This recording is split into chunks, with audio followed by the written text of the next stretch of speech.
So today is language lesson 11.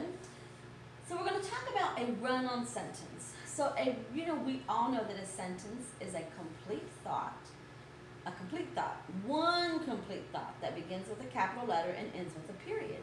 But sometimes when people are writing, they will put lots of complete thoughts into one sentence. And when that happens, it's called a run-on sentence because that sentence is just running on and on and on and on at this point, and it's not making a lot of sense. It's just run on. Just yesterday, I went to the park. The park was a lot of fun. At the park, I saw a friend. I met a new friend. His name was John. John was a good guy. And it just goes on and on and on and on. It's almost like rambling, or it's almost like talking too much. Have your parents ever said, "Ooh, you're talking a lot today. You're talking a whole lot today"?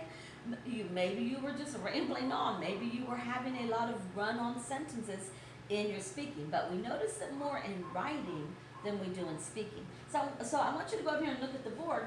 And I have the sentence, I wish it were lunchtime. I wish it were lunchtime. I am hungry. So do you hear two complete thoughts in that sentence? Or do you see two complete thoughts in that sentence? I wish it were lunchtime. I am hungry. There are two complete thoughts. Our first complete thought is, I wish it were lunchtime. That's a complete thought, right? I am hungry. That's a complete thought, right? So this is called a run-on sentence. It is more than one complete thought. It is a run-on sentence. So we must correct run-on sentences. So how we will correct our run-on sentence is we will put a little caret at the end of lunchtime because that's the end of our first thought, right? I wish it were lunchtime. So we'll put a little caret right here, and we will put a period here. And if our second thought did not begin with a capital letter, the word I is always capitalized, but if it did not begin with a capital letter, then we would put 3 lines over top of it, and that would tell us that that letter must be capitalized. And then we would rewrite it correctly. I wish it were lunchtime, period. I am hungry. So we just corrected our run-on sentence. I want you to get your language books out and open them to page 12. Put your name and date at the top of page 12. And you can pause the video while you do so.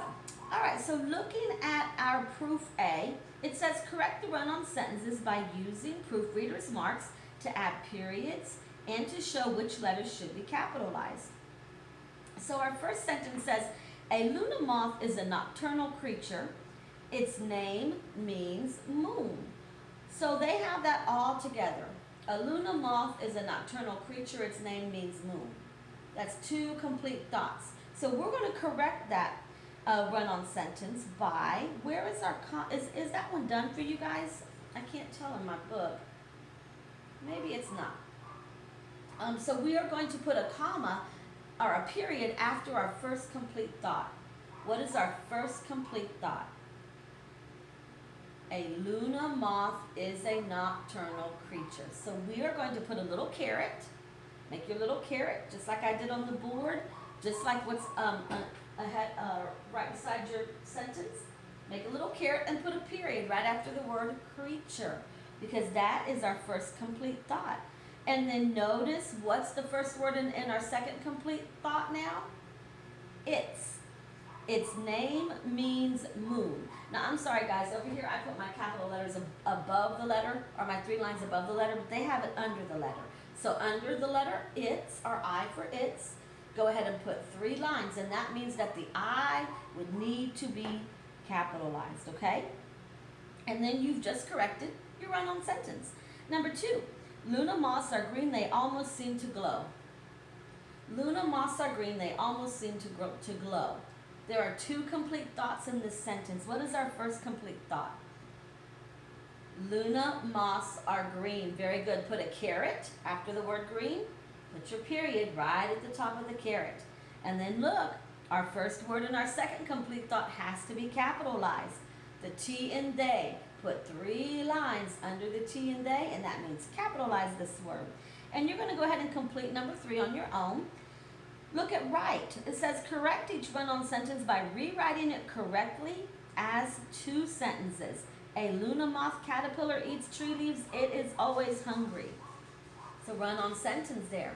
So our first complete thought would be, a Luna moth caterpillar eats tree leaves. So you're going to rewrite that as your first complete thought. Be sure that you put a period after leaves. And then we're going to capitalize the I on it. It is always hungry, and put your period after hungry. And that is how we would correct that run-on sentence. And then remember, see at the bottom, we're going to write yes if the group of words is a sentence, right? No if it is not. If you say a whole long big old group of words, listen to this. The cow by the barn at the end of the meadow beside the pond, that is a whole lot of words, but it's not a complete thought. So don't just look at a bunch of words and say, oh yeah, sentence, yes, and look at a few words. Oh no, that's not a sentence, no, because I eat is a complete thought. 2 words, and it's a complete thought. But the cow over by the barn next to the meadow by the pond is not a complete thought. So read the group of words and see if it is a complete thought before you mark yes or no. Okay? You guys are going to do great.